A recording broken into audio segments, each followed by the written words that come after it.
হবেন আজকের মাহফিলের প্রধান অতিথি বাংলাদেশের আপামর জনসাধারণ, সর্বস্তরের জনগণের ধর্মীয়, রাজনৈতিক ও আধ্যাত্মিক রাহবার, আন্তর্জাতিক পরিমণ্ডলে বিশ্বের সর্বাধিক গ্রহণযোগ্য ব্যক্তিত্ব,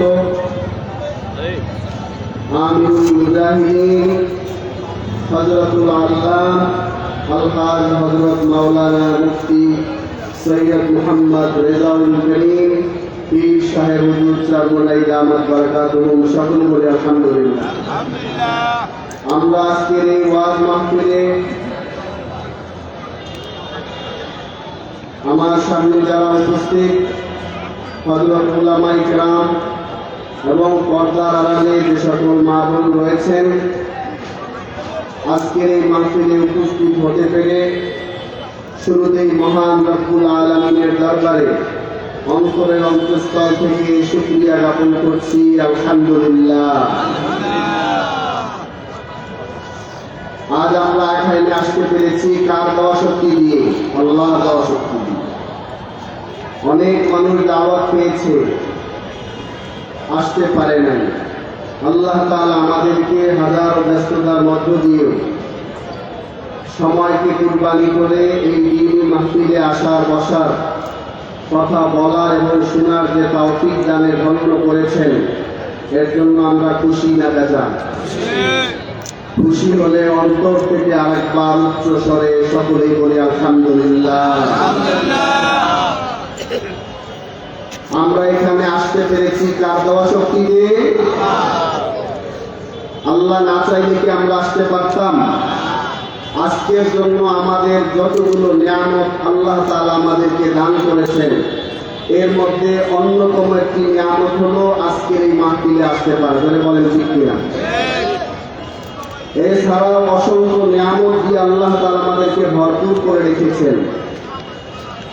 আজকে আসতে পারা, এই মাহফিলে বসতে পারা, কথা বলতে পারা, শুনতে পারা, নিঃসন্দেহে আল্লাহ পাকের পক্ষ থেকে আমার আপনার বান্দার জন্য অনেক বড় পাওয়া, অনেক বড় নিয়ামত। ঠিক কিনা? যদি আমরা আল্লাহ পাকের নিয়ামতের যত শুকরিয়া জ্ঞাপন করতে পারি, আল্লাহ পাক আমাদের জন্য নিয়ামতকে বৃদ্ধি করে দেবেন। ঠিক কিনা? এ সম্পর্কে আল্লাহ তাআলা সূরা ইব্রাহিমের মধ্যে বলেন, বিসমিল্লাহির রহমানির রহিম। আল্লাহ পাক ফরমান, লাইন শাকারতুম লাযীদান্নাকুম ওয়া লাইন কাফারতুম ইন্না আযাবী লাশাদীদ। যদি বান্দা নিয়ামত পাওয়ার পরে নিয়ামতের শুকরিয়া আদায় করে, শুকরগুজার হয়, কৃতজ্ঞতা স্বীকার করে, তাহলে আল্লাহ পাক রব্বুল আলামিন বলেন, আমি নিয়ামতকে বৃদ্ধি করে দিব। বলি সুবহানাল্লাহ। আর যদি নিয়ামতের নাশুকরিয়া করে, অকৃতজ্ঞতা প্রকাশ করে, আল্লাহ তাআলা বলেন, বান্দা জেনে রেখো আমার শাস্তি হবে বড় কঠোর। আজকে আমরা এখানে আসতে পেরেছি আল্লাহ দেওয়া শক্তি দিয়ে, কারণ আমার আপনার হাত ততক্ষণ পর্যন্ত ধরতে পারে না যতক্ষণ পর্যন্ত আল্লাহ তাআলা ধরার শক্তি না দেন। জোরে বলেন ঠিক কিনা? এই পা চলতে পারে না, পায়ের মধ্যে আল্লাহ প্রদত্ত চলার শক্তি যদি আল্লাহ পাক না দেন, পা পায়ের জায়গায় থাকে, পা চলতে পারে না, তখন তাকে ল্যাংড়া বলা হয়। জোরে বলেন ঠিক কিনা? চোখ দেখতে পারে না, চোখের মধ্যে আল্লাহ প্রদত্ত দেখার শক্তি যদি আল্লাহ পাক না দেন, রহিত করে দেন, চোখের জায়গায় থাকে কিন্তু চোখ দিয়ে কোনো কিছু দেখা সম্ভব হয় না। মাথা রয়েছে, মাথার জায়গায়, মাথার মাঝখানে ব্রেন নামক একটি আল্লাহ পাকের কুদরতি একটি আকার ঠিক করে দেওয়া হয়েছে, যা দিয়ে চিন্তা ফিকির করি আমরা। আল্লাহ তাআলা যদি ব্রেন নামক সেই মস্তিষ্কে আল্লাহ যে শক্তি দিয়েছেন, ব্রেনের মধ্যে যে শক্তি দিয়েছেন, সেই শক্তির মধ্যে সামান্য পরিমাণে যদি কোনো রকমের কমতি করে দেন, মানুষ দেখতে 3.5 হাত বলিতে ঠিক, কিন্তু তাকে আমরা মানুষ বলি না, বলি পাগল। ধরে বলেন ঠিক কিনা? যে আল্লাহ তাআলা মাথার জায়গায় মাথাকে স্থাপন করে, চোখকে চোখের জায়গায় স্থাপন করে, কানকে কানের জায়গায় স্থাপন করে, হাতকে হাতের জায়গায় স্থাপন করে, পাকে পায়ের জায়গায় স্থাপন করে, প্রত্যেকটি অঙ্গ প্রত্যঙ্গকে সচল রেখেছেন। আর আল্লাহর প্রদত্ত শক্তির মাধ্যমে আমরা আল্লাহর দেওয়া 3.5 লাখ বডিটাকে আমরা নাড়াচাড়া করে বিভিন্ন কাজে ব্যবহার করতে পারছি। শুধুমাত্র 3.5 লাখ বডির মধ্যে আল্লাহ প্রদত্ত যে নিয়ামত আল্লাহ পাক দিয়ে রেখেছেন, এই নিয়ামতের শুকরিয়া আদায়ের জন্য যদি আমরা এখন এই সিজদা অবনত হই, মাথা নত করি, সিজদায় চলে যাই, আর কিয়ামত পর্যন্ত যদি মাথার উত্তোলন নাও করি, তবুও এক একটি অঙ্গ প্রত্যঙ্গের বদৌলতে যে শুকরিয়া আদায় করা দরকার, তার এক ফুল পরিমাণও শুকরিয়া আদায় করে শেষ করা সম্ভব নয়। বলেন ঠিক কিনা? তো ভাই, আসলে কি শুনছি নাকি বাস্তব উপলব্ধি করছি? আজকে হজম শক্তি কে দেন? আল্লাহ। পৃথিবীতে এরকম অনেক মানুষ রয়েছে, সম্পদের পাহাড় রয়েছে। পৃথিবীতে এরকম শ্রেষ্ঠ ধনীদের মধ্যে একজন ছিলেন। তিনি সারা পৃথিবীর সমস্ত মানুষকে চ্যালেঞ্জ করেছিলেন, ডাক্তারদেরকে, যদি আমার পেটের ভিতরে এক টুকরা গোস্তের টুকরা যদি কেউ হজম করিয়ে দিতে পারে, আমি আমার সমস্ত সম্পদের অর্ধেক দিয়ে দিব। পৃথিবীর সমস্ত ডাক্তাররা মিলেও তার পেটের ভিতরে এক টুকরা গোস্ত হজম করাইতে পারে না। হজম শক্তি কে দিয়েছেন? এখন যদি পেশাব পায়খানা বন্ধ হয়ে যায়, অবস্থা কেমন হবে দেখেন। এখনই যদি একটি চক্ষু আমার অন্ধ হয়ে যায়, একটি হাত আমার বিকলাঙ্গ হয়ে যায়, একটি পা বিকলাঙ্গ হয়ে যায়, আমার মস্তিষ্কের মধ্যে যদি সামান্য তারকে আল্লাহ পাক নির্দেশ করে দেন, সব কিছু থাকবে ঠিক, কিন্তু এই মানুষটা পূর্ণাঙ্গ মানুষ হবে না। ধরে বলেন ঠিক কিনা? আমার আপনার সামনে অনেক পাগল মানুষ এলোমেলো করে চলছে, শরীরে পোশাক নেই, আছে না নাই? তাদেরকে আমরা দেখলে পাগল বলতেছি, অথচ আল্লাহ পাক চাইলে আমাকে আপনাকে এরকম উলঙ্গ করে যদি হাঁটাতে চাইতেন, চলাতে চাইলেন, পৃথিবীকে যদি ঘুরাতে চাইতেন, তাহলে আগেও পারতেন, পরবর্তীতেও পারতেন, এখনো চাইলে আল্লাহ তাআলা পারেন কি পারেন না? এজন্য আল্লাহর দেওয়া প্রত্যেকটি অঙ্গ প্রত্যঙ্গের যথাযথ কদর করতে হবে। প্রত্যেকটি অঙ্গ প্রত্যঙ্গের জন্য আল্লাহ রাব্বুল আলামিনের নিকট শুকরিয়া জ্ঞাপন করতে হবে। দুনিয়ার দিন দেখতে না দেখতে শেষ হয়ে যাবে, কার কোন দিন মালাকুল মউত এসে হাজির হয়ে যায় কারো জানা নাই, আছে নাকি? আজকের রাত কারো জীবনের শেষ রাত হয়ে যেতে পারে। কিছুদিন আগেও তো আমরা অনেকেই কত কম বয়সী ছিলাম, কয়েকদিন আগে খেলাধুলা করলাম, আজকে কয়েকদিনের ব্যবধানে, কয়েক বছরের ব্যবধানে আমাদের মুখে দাড়ি উঠে গেল, দাড়িগুলো সাদা হয়ে গেল। শরীরের মধ্যে যে বংশক্তি ছিল, আস্তে আস্তে আস্তে আস্তে শক্তি কেমন যেন রহিত হতে লাগলো। চোখের মধ্যে দেখার শক্তিটা বয়সের কারণে আস্তে আস্তে কমা শুরু করলো। এভাবে একদিন চলতে চলতে চলতে চলতে সামনে মালাকুল মউত আজরাইল আলাইহিস সালাম সে হাজির হয়ে যাবে। তখন যদি বলি, রে ভাই আজরাইল, মাহফিল হয়েছিল, বসার সুযোগ পাই, ব্যস্ত ছিলাম, আমার অনেক কাজ, আমার অনেক ঝামেলা ছিল, আমি এই ব্যস্ততায় নামাজ পড়তে পারি নাই, এই কারণে নামাজ পড়তে পারি নাই, এই কারণে দিনে মাহফিলে বসতে পারি নাই। বলুন তো দেখি, আজরাইল আলাইহিস সালাম কি আমার আপনার এই অজুহাতকে গ্রহণ করবে নাকি? যদি বলে যে আমাকে একটু সময় দাও, আমাকে আর 5টা বছর সময় দাও, আমি ভালোভাবে ইবাদত করে তারপরে আমি মৃত্যুবরণ করি, বলবে না না না, তুমি কি দেখো না 20 বছরের যুবক পৃথিবী থেকে চলে গেছে, তোমার আমার বয়স যদি 50 হয়, মনে করতে হবে কত 40 বছরের যুবক পৃথিবীতে ছিল, আজকে নাই।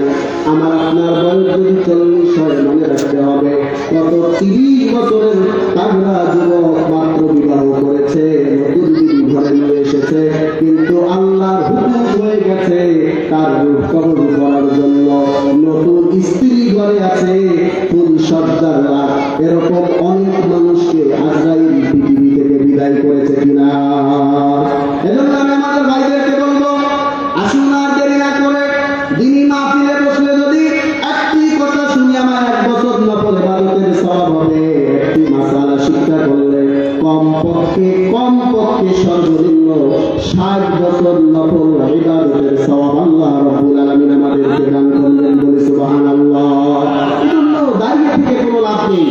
এই দিনী মাহফিলে আমরা যদি বসতে পারি, জীবনের কত সময় তো মোবাইল টিপে নষ্ট করে দেই, জোরে বলেন ঠিক কিনা? কত সময় নষ্ট করি বিছানায় শুয়ে শুয়ে মোবাইলটাকে শুধু আল্লাহ দেওয়া হাত দিয়ে নাড়াইতে থাকি। কি আসতেছে সামনে, কার দেওয়া চোখ দিয়ে দেখতেছি, কার দেওয়া হাত দিয়ে ধরতেছি, কি বলতেছি, কি শুনতেছি, কানের মধ্যে ইয়ারফোন লাগিয়ে কি শুনতেছি, পৃথিবীর কেউ না জানলেও জানেন কে? বলেন জানেন কি? আল্লাহ।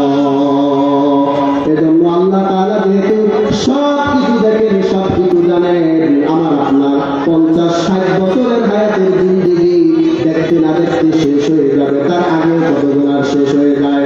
অনেক যুবক পৃথিবী থেকে চলে যায় অল্প বয়সে। আমার আপনার আজকের রাত শেষ রাত হয় কিনা পৃথিবীর কোনো মানুষ জানেন না, জানেন আল্লাহ তাআলা। এজন্য প্রতিটি মুহূর্তে সময় যদি আমরা কদর করতে পারি, তাহলে দুনিয়া আখিরাত আমাদের জন্য শান্তিময়, কল্যাণময়, নাজাত মুক্তির ওসিলা হয়ে যেতে পারে, বলে বলেন সুবহানাল্লাহ। সম্মানিত উপস্থিতি, আমি আপনাদের সামনে নিয়ামত সম্পর্কে, আমার আপনার শরীরের মধ্যে আল্লাহ প্রদত্ত যে নিয়ামত রয়েছে, আমরা যদি এক একটি নিয়ামতের আমরা যদি গণনা করতে থাকি, আল্লাহ তাআলা এই সম্পর্কে বলেন যে এক একটি নিয়ামত আমি মানুষের জন্য যত নিয়ামত দান করেছি, পৃথিবীর সমস্ত মানুষ মিলেও যদি আমার নিয়ামতকে গণনা শুরু করে, তাহলে কিয়ামত পর্যন্ত গণনা শেষ করতে পারবে না। এ সম্পর্কে আল্লাহ বলেন, ওয়া ইন তাউদ্দু নি'মাতাল্লাহি লা তুহসুহা। আল্লাহ তাআলার নিয়ামত এত বেশি, এত বেশি, এত বেশি, পৃথিবীর সমস্ত মানুষ মিলে যদি গণনা শুরু করে, তাহলে আল্লাহ তাআলার নিয়ামত গণনা করে শেষ করতে পারবে না। এজন্য কবি বলেন, হামদে বিহাদ মারখুদাই পাকেরা আকি মাদাদে মুস্তে খাকেরা আকি দরআ দমদমিদ উরুহেরা দাদে আজ তুফান জাত উরুহেরা, বলি সুবহানাল্লাহ। মেরে ভাই, আসুন আল্লাহর নিয়ামতের শুকরিয়া জ্ঞাপন করি। শুকরিয়া কি শুধু মুখে উচ্চারণ করলে হবে? আজকে আমাদের সমাজে ফিতনা ফাসাদে ভরে গেছে, জয় বলেন ঠিক কিনা? আমি আজকে আপনাদের সামনে যে আয়াতে কারিমা তেলাওয়াত করেছি, আল্লাহ তাআলা এই আয়াতে কারিমার মধ্যে বলেন যে আজকে এই যে আমাদের ব্যক্তি জীবনে, পারিবারিক জীবনে, সামাজিক জীবনে, রাষ্ট্রীয় জীবনে, এমনকি তাম বিশ্বের মধ্যে আজকে অশান্তির আগুন ঢাল ঢাল করে জ্বলছে, জয় বলেন ঠিক কিনা? অশান্তি হচ্ছে কিনা? অর্থ ব্যবস্থার মধ্যে অশান্তি, সমাজ ব্যবস্থার মধ্যে অশান্তি, রাষ্ট্র ব্যবস্থার মধ্যে অশান্তি, আন্তর্জাতিকভাবে অশান্তি। এমন কোনো খাত নেই, এমন কোনো অধ্যায় নেই, এমন কোনো সাবজেক্ট নেই, এমন কোনো জায়গা নেই যেখানে শান্তি আছে, ধরে বলেন ঠিক কিনা? এমন কোনো জায়গা খুঁজে পাওয়া যাচ্ছে না যেখানে শান্তি প্রতিষ্ঠিত হয়েছে। কারণ কি? এ সম্পর্কে আল্লাহ পাক ফরমান, যাহারাল ফাসাদু ফিল বাররি ওয়াল বাহরি বিমা কাসাবাত আইদিন নাস। আল্লাহ পাক ফরমান, স্থলভাগে এবং সমুদ্রে ও নদীবক্ষে যত রকমের বিপর্যয় হয়, এই সমস্ত বিপর্যয়গুলো মানুষের হাতের কামাই। কিসের কামাই বলেন? মানুষের হাতের কামাই। কে বলেছেন? আল্লাহ। আল্লাহ পাক বলেন, জলে স্থলে নদীবক্ষে যেখানে যা বিপর্যয়, অশান্তি, ফিতনা ফাসাদ হচ্ছে, এই সব কিছু হলো আমার আপনার যারা আমরা মানুষ, আমাদের হাতের কামাই, করে বলেন ঠিক কিনা? কিভাবে আমাদের হাতের কামাই? আল্লাহ তাআলা দেখেন পৃথিবীতে কত রকমের বিপর্যয় দেয়, দুর্ভিক্ষ দেখা দেয় কিনা? ভূমিকম্প আছে, দুর্ভিক্ষ দেখা দেয়, কত রকমের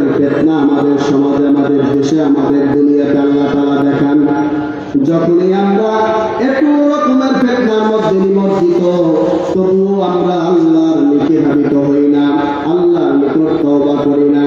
এই যা কিছু হচ্ছে সব কিছু আমাদের গুনাহের কারণে হচ্ছে। আমরা আল্লাহর দেওয়া বিধানকে পরিত্যাগ করেছি, মানব রচিত বিধানকে গ্রহণ করেছি। আল্লাহর দেওয়া জীবন বিধান, পূর্ণাঙ্গ জীবন বিধান ইসলামকে আমরা আমাদের থেকে পৃথক করে ফেলেছি।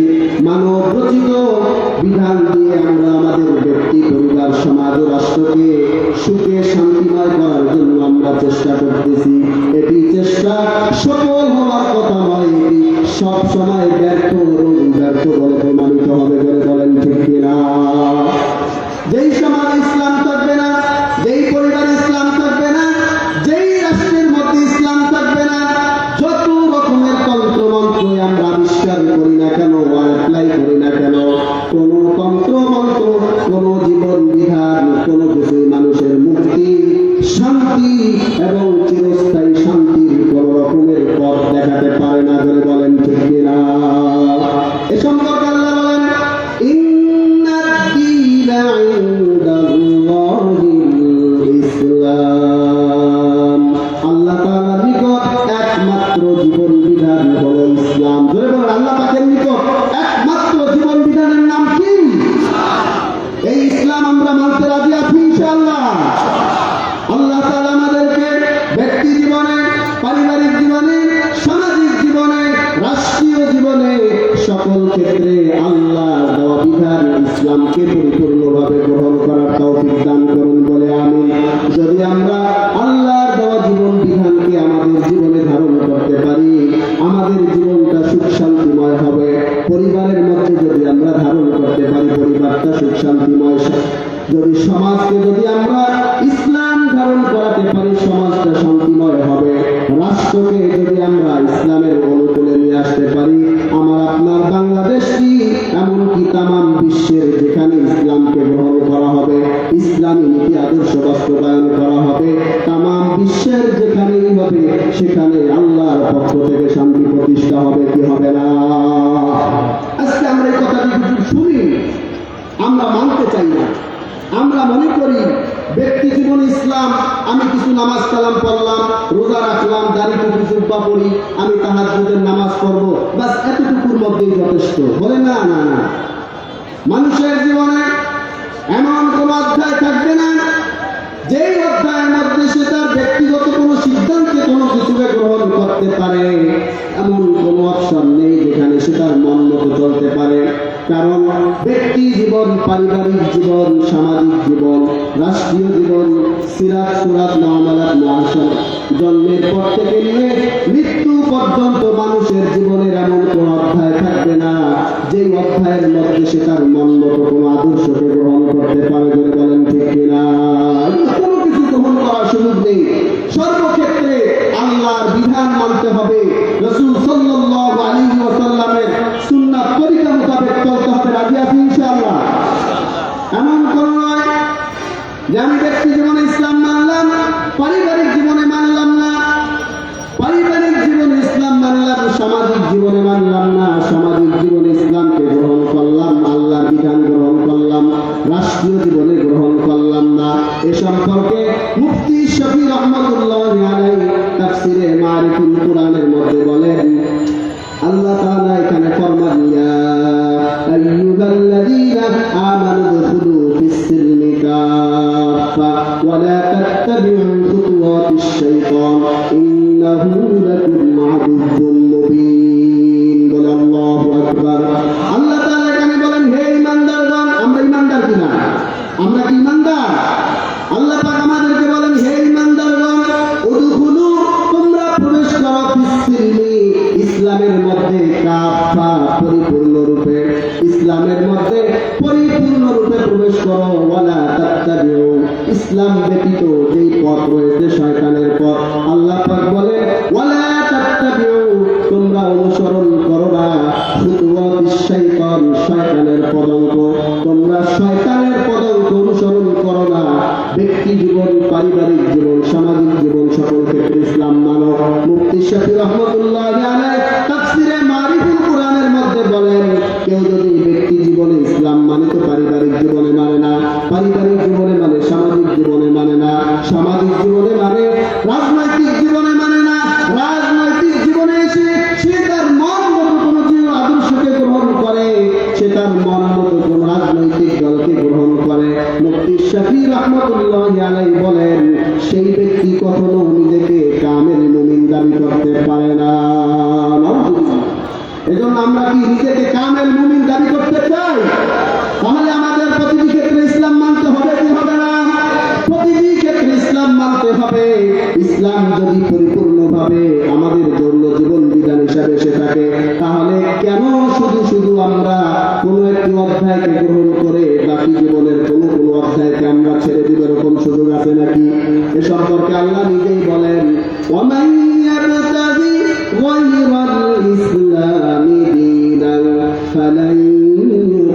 বুক দিয়েছেন কিনা, গাইড বুক ছিলেন কি আপনারা?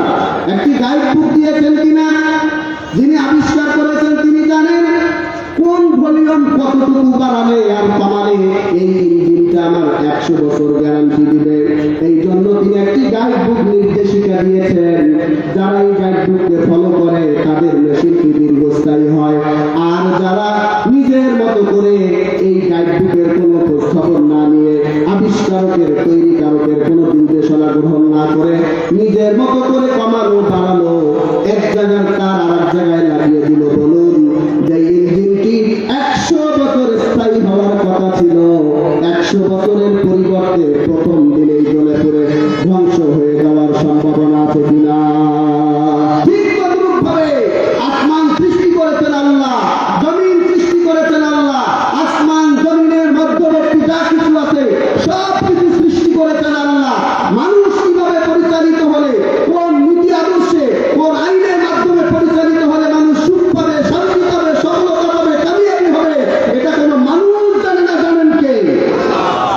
এই বিষয়টি যেমনি আমরা বুঝতে পারলাম, তাহলে বুঝতে হবে আমার আপনার জীবন, আমার আপনার সমাজ, আমার আপনার রাষ্ট্র পরিবার সবকিছু ইসলামের মধ্যে সুন্দরভাবে সুস্পষ্ট বর্ণনা রয়েছে। কিভাবে পরিচালিত হলে সুখ শান্তি সফলতা কামিয়াবি আসবে, এটা বাদ দিয়ে যারা আমরা ইসলামকে অপূর্ণাঙ্গ মনে করেছি, আমরা পূর্ণাঙ্গ মনে করি না, তাদেরকে আল্লাহ তাআলা কখনোই মুমিন হিসাবে গ্রহণ করবেন না। কারণ নবী সাল্লাল্লাহু আলাইহি ওয়াসাল্লাম সেই বিদায় হজের ভাষণে বলেছিলেন, আল ইয়াউমা আকমালতু লাকুম দীনাকুম ওয়া আতমামতু আলাইকুম নি'মাতি ওয়া রাদিতু লাকুমুল ইসলাম দীনা। ইসলাম হলো পূর্ণাঙ্গ, এখানে কোনো কমতি নাই, কোনো ঘাটতি নাই। যে ব্যক্তি ইসলাম গ্রহণ করতে চায় তাকে পরিপূর্ণভাবে ইসলাম গ্রহণ করতে হবে, বিকল্প সুযোগ নাই, ঠিক কিনা? এজন্য আসুন দল মত নির্বিশেষে ইসলামের পথে, ইসলামের সুশীতল ছায়াতলে এসে আমার আপনার ব্যক্তি জীবন, পারিবারিক জীবন, সামাজিক জীবন, সকল ক্ষেত্রে রাষ্ট্রীয় জীবন আমরা সুন্দর করি এবং সুখী শান্তি এবং সমৃদ্ধময় একটি কল্যাণ রাষ্ট্র প্রতিষ্ঠার জন্য আমরা চেষ্টা করি। রাজি ইনশাআল্লাহ। এখন সময় এসেছে, ইসলাম বিজয়ের সোনালী সুযোগ এসেছে। এই সুযোগকে যদি আমরা কাজে লাগাতে চাই তাহলে আমাদেরকে আর কোন রকমের বিভক্ত হওয়া যাবে না, দলে দলে বিচ্ছিন্ন হওয়া যাবে না, কোনো মতবাদ, কোনো মন্তব্য সৃষ্টি করে ব্যাঘাত করা যাবে না। জোরে বলেন ঠিক কিনা? ইসলাম বিজয়ের সুযোগ এসেছে। সাহাবায়ে কেরামের ইতিহাস কি? ইসলাম বিজয়ের জন্য যখন নবী করিম সাল্লাল্লাহু আলাইহি ওয়াসাল্লাম হযরত উমাইর ইবনে হামামকে যখন তিনি সাহাবায়ে কেরামকে উদ্দেশ্য করে বললেন যে তোমরা উঠো এমন এক জান্নাতের দিকে যেই জান্নাতের প্রশস্ততা হলো এই আসমান জমিনের মধ্যবর্তী, তার চেয়ে বেশি, বলি সুবহানাল্লাহ। তখন হযরত উমাইর ইবনে হামাম খেজুর খাচ্ছিলেন, সাহাবী উমাইর ইবনে হামাম, তিনি বললেন আমি যদি এই খেজুর খাওয়া শেষ করি তাহলে অনেক সময় লেগে যাবে। খেজুরগুলোকে মাটিতে নিচে নিক্ষেপ করলেন, আর নবী সাল্লাল্লাহু আলাইহি ওয়াসাল্লামের নির্দেশে দ্বীন কায়েমের জন্য, ইসলাম কায়েমের জন্য সাথে সাথে প্রস্তুত হয়ে জিহাদের ময়দানে অবতীর্ণ হলেন, বলি সুবহানাল্লাহ। আমরা জাফর বিন আবু তালিব রাদিয়াল্লাহু আনহু ঘটনা জানি। যখন হুজুর সাল্লাল্লাহু আলাইহি সাল্লাম তিনজন সাহাবীকে যখন যুদ্ধের সেনাপতি ক্রমান্বয়ে ঘোষণা করলেন, জাফর বিন আবু তালিব রাদিয়াল্লাহু আনহু স্ত্রীর কাছে গেলেন এবং বললেন, স্ত্রী, আমাকে আল্লাহর নবী যুদ্ধের সেনাপতি মনোনীত করেছেন, তুমি বিদায় দাও, আমি যুদ্ধের ময়দানে যাচ্ছি। আমি যদি ভুল ত্রুটি করে থাকি, কষ্ট দিয়ে থাকি, তোমার হক যতভাবে আদায় না করে থাকি, আল্লাহ রাস্তায় আমাকে মাফ করে দিও। স্ত্রী আল্লাহর কাছে দোয়া করতে লাগলেন, আল্লাহ, আমার স্বামী যুদ্ধের ময়দানে যাচ্ছে ইসলাম প্রতিষ্ঠার জন্য, দ্বীন কায়েমের জন্য, তাকে তুমি যুদ্ধের ময়দান থেকে গাজী হিসাবে আবার পুনরায় আমাদের কাছে ফিরিয়ে দিও। তখন জাফর বিন আবু তালিব রাদিয়াল্লাহু আনহু তরবারি দিয়ে আঘাত করলেন, হালকা আঘাত করে বললেন, স্ত্রী, ও আমার প্রাণের স্ত্রী, এমন দোয়া করো না, কারণ নবী সাল্লাল্লাহু আলাইহি ওয়াসাল্লাম আমার আগেও একজন পরেও একজনকে সেনাপতি ঘোষণা করেছেন।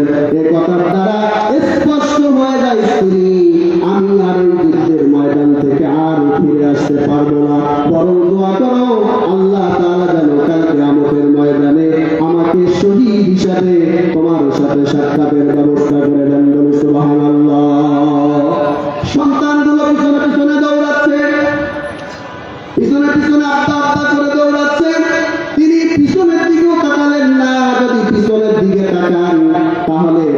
প্রতি মায়া জন্ম নিবে। তাই নবীর নির্দেশে যখন যেখানে যেভাবে ছিলেন প্রস্তুত হয়ে সাহাবায়ে কেরাম দিন কায়েমের জন্য যুদ্ধে প্রস্তুত ছিলেন কিনা বলে বলেন, ঠিক কিনা? ছিলেন কিনা? এজন্য আসুন এখন আর কোন রকমের ভেদাভেদ না রেখে যারা ভেদাভেদ করতে চায়, যারা আবার পুনরায় 53 বছরের ব্যর্থ শাসকদেরকে আবার নতুন শাড়ি পরিয়ে নতুন ভাবে আমার বাংলাদেশকে যারা 53 বছর ধ্বংস করেছে তাদেরকে যারা আবার নতুন ভাবে নিয়ে আসতে চায়, তাদেরকে অবশ্যই আমাদের করণীয় হলো প্রথম বোঝানো। এরপরে যদি বেশি রকমের সমস্যা সৃষ্টি করতে চায়, ইসলাম প্রতিষ্ঠার নিমিত্তে তাদের বিরুদ্ধে আমাদের ব্যবস্থা নিতে হবে কিনা?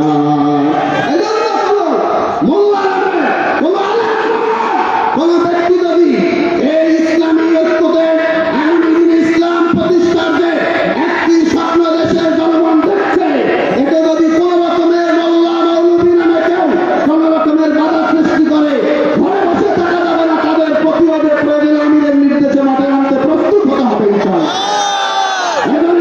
সংগ্রাম হবে এই বাতিল প্রতিরোধের বিরুদ্ধে, বাতিল যারা তাদের প্রতিরোধ করতে হবে, ধরে বলেন ঠিক কিনা? আসুন আমাদের ব্যক্তি, পরিবার, সমাজ, রাষ্ট্রে ইসলাম প্রতিষ্ঠার জন্য ঘরে ঘরে আজকে আমাদের দাওয়াত পৌঁছাইতে হবে। এর বিকল্প কোনো সুযোগ নেই। সাহাবায়ে কেরাম যুদ্ধের ময়দানে যে জীবন দিয়েছেন, আমরা কি আমাদের নিজের জীবন থেকে 24 ঘন্টার সময় থেকে আধা ঘন্টা 1 ঘন্টা হলে বের করে 10টা বাড়িতে যে 10 জন ভাইয়ের কাছে যে আমরা ইসলামের পক্ষে আগামীতে এদেশের মধ্যে ইসলাম প্রতিষ্ঠার জন্য কাজ করতে রাজি আছি ইনশাআল্লাহ। আল্লাহ তাআলা আমাদের সকলকে বুঝে বুঝে আমল করার তৌফিক দান করুন, আমিন। মাশাআল্লাহ, শুকরান জাযাকাল্লাহ। আমাদের হযরত আল্লাহ মাওলানা রফিকুল ইসলাম মন্ডল সাহেব আমাদের বরকাতুল আলিয়া অত্যন্ত গুরুত্বপূর্ণ আলোচনা করেছেন। সম্মানিত সুধী, মুহতারাম হাজিরিন, এই পর্যায়ে বয়ান পেশ করার জন্য বিনয়ের সাথে আরজ করছি বাংলাদেশ মুজাহিদ কমিটি গাজীপুর মহানগরের সম্মানিত সহকারী ইমাম কমিটির বিশিষ্ট আলিমেদ্দিন কাশিমপুর থানা শাখার সংগ্রামী সদর হযরতুল্লাহ হযরত মাওলানা মুফতি শামসুদ্দিন আজাদী সাহেব জামাত বরকাতুল আলিয়া। এই পর্যায়ে বয়ান পেশ করবেন বিশিষ্ট আলিমেদ্দিন হযরতুল্লাহ হযরত মাওলানা মুফতি শামসুদ্দিন আজাদী জামাত বরকাতুল আলিয়া। আমি স্টেজে দাঁড়িয়ে এবং বাইরে যারা রয়েছেন, মেহেরবানি করে আজকের এই কোরআনের মজলিসে, আজকের এই জালিসে রহমত দেশের বাগানে সকলকে বসার জন্য বিনীতভাবে অনুরোধ করছি। এ পর্যায়ে বয়ান পেশ করার জন্য অনুরোধ করছি হযরত মাওলানা মুফতি শামসুদ্দিন আজাদী সাহেব জামাত বরকাতুল আলিয়া। আসসালামু আলাইকুম ওয়া রাহমাতুল্লাহি ওয়া বারাকাতুহু। আলহামদুলিল্লাহ নাহমাদুহু ওয়া নাস্তাঈনুহু ওয়া নাস্তাগফিরুহু ওয়া নু'মিনু বিহি ওয়া নাতাওয়াক্কালু আলাইহি। আম্মা বা'দু ফাআউযু বিল্লাহি মিনাশ শাইতানির রাজীম। বিসমিল্লাহির রাহমানির রাহিম। ইয়া আইয়ুহাল্লাযীনা আমানু ইত্তাকুল্লাহ ওয়া কুনু মা'আস সাদিকিন। সাল্লাল্লাহু আলাইহি ওয়া আলা আলিহি ওয়া সাহবিহি ওয়া বারাকা ওয়াসাল্লাম। বাংলাদেশ মুজাহিদ কমিটি বাসন থানা শাখার উদ্যোগে আয়োজিত আজকের এই মাহফিলের সভাপতি আলহাজ জনাব আজিজুল হক সাহেব, সদর বাংলাদেশ মুজাহিদ কমিটি বাসন থানা, সম্মানিত ওলামায়ে কেরাম, সামনে উপবিষ্ট দিনদার পরহেজগার জাকিরিন শাকিরিন ভাইরা, মহান রব্বুল আলামিনের দরবারে শুকরিয়া আদায় করতেছি যে মহান রব্বুল আলামিন আপনাকে আমাকে মুসলমানের ঘরে জন্ম দিয়ে জান্নাতের বাগানে জাকিরিন শাকিরিন ভাইদের সাথে বসার তৌফিক দান করেছেন। এই জন্য সবাই বলি আলহামদুলিল্লাহ। আমরা এখানে বসতে পেরেছি, এটা আল্লাহ তাআলার যে কত বড় নিয়ামত। আল্লাহর ওলিগণ বলেন ইসাআদাত বাজুয়ে বাজুনি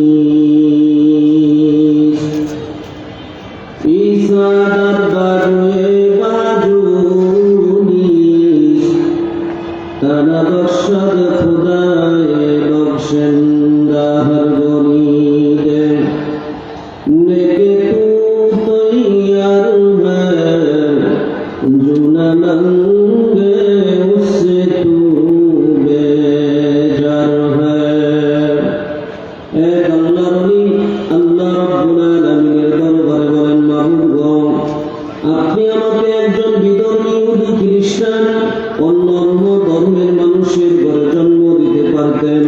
আয় আল্লাহ আপনি যে আমাকে একজন মুসলিম পরিবারে জন্ম দিয়ে ঈমানের দৌলত দান করেছেন এই শুকরিয়া আদায় করার জন্য আমি কিয়ামত পর্যন্ত সিজদায় করে থাকলেও আদায় হবে না।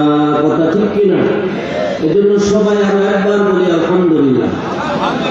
প্রিয় ভাইরা আমার, আজকে গাজীপুরের প্রাণ কেন্দ্র চৌরাস্তায় দিনী আলোচনার জন্য কর্তৃপক্ষ আয়োজন করেছে। আমি সংক্ষিপ্ত কিছু কথা বলবো।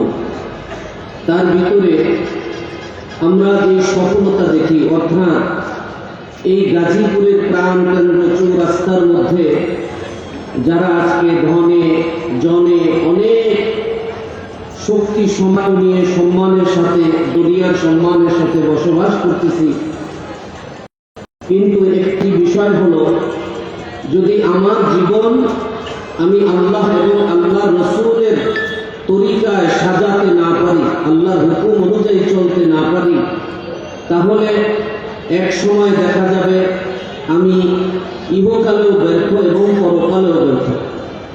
জনাবে মুহাম্মদ রাসূলুল্লাহ সাল্লাল্লাহু আলাইহি ওয়াসাল্লাম দ্বীনের দাওয়াত যখন শুরু করলেন, হযরত বেলালের আবা, তার বাবার নাম তার দাদার নাম ইতিহাস থেকে জানা যায় না, কিন্তু হযরত বেলাল রাদিয়াল্লাহু তাআলা আনহু নবী আলাইহিস সালাতু ওয়াস সালামের সঙ্গে থাকার কারণে আল্লাহর নবী বলেন যে হযরত বেলাল আমার আগে আগে থাকবে।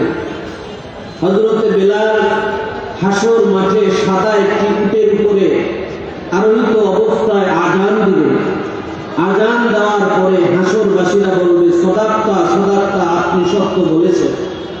প্রিয় ভাইরা আমার, হযরত বেলাল রাদিয়াল্লাহু তাআলা আনহু সামাজিকভাবে শারীরিকভাবে সব দিক থেকে এই দুনিয়ায় নিচু মানের একজন লোক ছিল, কিন্তু আল্লাহর হাবিবের সান্নিধ্যে থাকার কারণে তিনি আল্লাহ রসুল যে বাহনের মধ্যে থাকবেন সেই বাহনের আগে আগে আল্লাহর হাবিবের আগে আগে তিনি জান্নাতের দিকে রওনা করবেন। জোরে বলেন সুবহানাল্লাহ।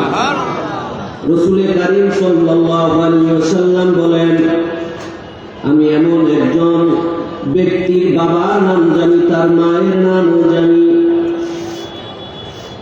যিনি যখন জান্নাতে প্রবেশ করবেন জান্নাতের সমস্ত দরজাগুলো থেকে আওয়াজ আসবে মারহাবা মারহাবা মারহাবা, আপনি আমার দোর দিয়ে আসেন, আপনি আমার গেট দিয়ে আসেন, আপনি আমার দরজা দিয়ে আসেন। হযরত সালমান রাদিয়াল্লাহু তাআলা আনহু বলেন ইয়া রাসূলুল্লাহ, ওই ব্যক্তিকে যিনি এত সম্মানিত হবেন, যাকে জান্নাতের সমস্ত দরজা দিয়ে ডাকা হবে, আহ্বান করা হবে। হযরত রাসূল কারীম সাল্লাল্লাহু আলাইহি ওয়াসাল্লাম বললেন ওই ব্যক্তি হলো আবু বকর ইবনে আবু কুহাফা। জোরে বলে সুবহানাল্লাহ। আল্লাহর নবী বলেন আমি রাতে স্বপ্নে দেখলাম এমন একটা বিল্ডিং, যেই বিল্ডিং এর একটা ইটিয়াকুব জবরদস্ত মণিমুক্তার, যার বেশকো জাফরানের গাঁথুনি, এরকম সুন্দর একটা মনোরম বিল্ডিং। আমি জিজ্ঞেস করলাম এই বিল্ডিংটা কার? আমাকে জবাব দেওয়া হলো এই বিল্ডিংটা কুরাইশ বংশের এক যুবকের। আল্লাহর নবী বলেন যেহেতু আমি একজন কুরাইশ বংশের, জন্য আমি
মহব্বতে নবী করিম সাল্লাল্লাহু আলাইহি ওয়াসাল্লামের সাথে যারা ছিল তাদের এই মর্যাদা, তাদের এই দাম। প্রিয় ভাইরা আমার, আজকে যারা এখনো আমার জীবনটাকে আল্লাহর হুকুমে নবীর তরিকায় সাজাইতে পারি নাই, সুন্নত দিয়া জিন্দেগিটা পরিপূর্ণ করতে পারি নাই, তারা ইহকালেও ব্যর্থ হব, পরকালেও ব্যর্থ হয়ে যাব। এই জন্য এই দুনিয়া আমার অন্তরের ভিতরে জায়গা দেওয়া যাবে না, এই দুনিয়া আমার ভিতরে ঢুকানো যাবে না। দুনিয়ার জায়গায় থাকবে। আল্লাহর ওলিরা বলেন, নমি গুয়াম কে আজ দুনিয়া জুদাবাস বাহার কার কে বাসি বা খোদাবাস। যারা দুনিয়ার ভিতরে আল্লাহর ওলি, তাদের মধ্যে আমাদের মধ্যে পার্থক্য হলো, আপনি আমি যখন বাজারে রওনা দেই তখন আপনার আমার বন্ধু বান্ধব যারা আছে তাদেরকে টেলিফোন করি, তাদেরকে ডেকে নিয়ে আসি, বন্ধু অমুক বাজারে যাবে, বড় মাছ কিনবো। মানুষের গীবত পরনিন্দা করতে করতে মার্কেটে যাই, বাজারে যাই, আবার বাড়ি আসার সময় এইটা করি। কিন্তু যারা দুনিয়ার ভিতরে আল্লাহর ওলি হয়েছেন, তারা যখন একজন পরিচিত মানুষ রাস্তায় দেখেন, রাস্তার এক কিনারার মধ্যে পেশাবের ভান ধরে বসিয়া যায়। কারণ হলো তিনি চিন্তা করে, ওই পরিচিত লোকটা যদি আমার কাছাকাছি আসে দুনিয়ার বিভিন্ন গাল গপ্প করবে।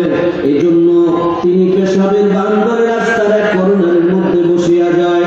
ওই লোকটা যখন নিরাপদ দূরত্ব উঠিয়া যায়, তখনই আল্লাহর ওলি ওখান থেকে উঠিয়া সামনে কদম বাড়ায় আর জবান নাড়ায় নাড়ায় বলে, লা ইলাহা ইল্লাল্লাহ, লা ইলাহা ইল্লাল্লাহ, লা ইলাহা ইল্লাল্লাহ।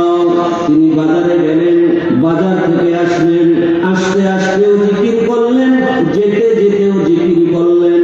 কিন্তু আপনি আর আমি দুনিয়ার সময়টা সব এই দুনিয়ার বিভিন্ন বাজে আড্ডার ভিতরে সময় চলে যায়। এই জন্য বাইরে আমার আসেন, দিলের ভিতরে আল্লাহ পাকের মহব্বতের আগুন লাগায় দেয়। বলা হয়েছে, আলাইশু নারুন ইয়াহরিকু মা সিওয়াল্লাহ।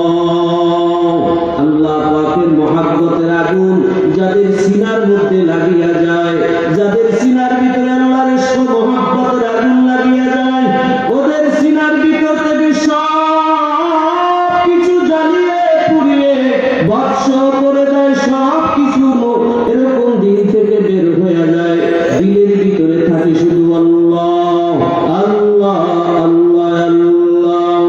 ইসে শিরিন ইস্তেমাম শিরো সাকের মিশালাতুর জানম তামাম। ইয়া ইলাহি তু মেরা মাশূক হ্যায়, ইয়া ইলাহি তু মেরা মাবুদ হ্যায়, ইয়া ইলাহি তু মেরা সত্তার হ্যায়, ইয়া ইলাহি তু মেরা গফফার হ্যায়।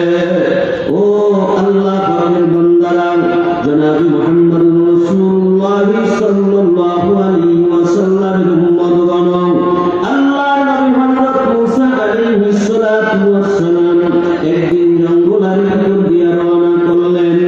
একটা লোক এরকম ভাবে গাছের ছায়ায়, উপরে গাছের ছায়া, এরকম ভাবে গাছের গোড়ার মধ্যে বৈশা বৈশা এক আজীব ধরনের কিছু কথা বলতে শুরু করছে। ওরে আমার মাওলা রে,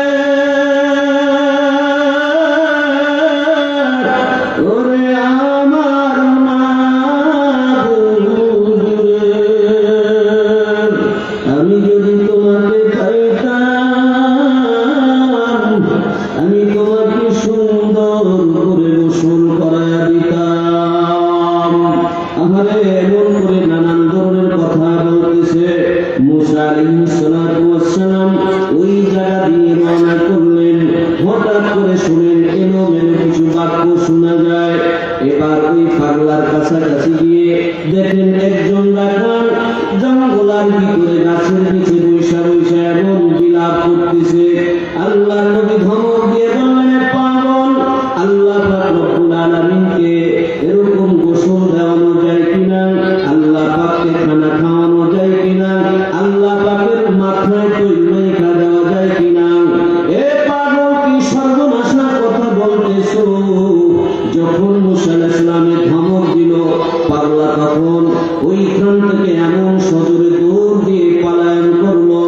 আহারে, এদিক দিয়ে আল্লাহ পাক রব্বুল আলামিনের পক্ষ থেকে মুসা আলাইহিস সালামের কাছে ফরমান আসলো, তুবারায়ে ওয়াসুল করদান আমদি, তুবারায়ে ওয়াসুল করদান আমদি, না বরায়ে ওয়াসুল করদান আমদি, কিয়ামত সয়ে মুসা খোদা বন্দায়ে না রাচরা করবি জুদা। হে নবী মুসা, যে সমস্ত বান্দা বান্দির সাথে আমি আল্লাহর সম্পর্ক নাই, যারা আমাকে ভুলিয়া রয়েছে,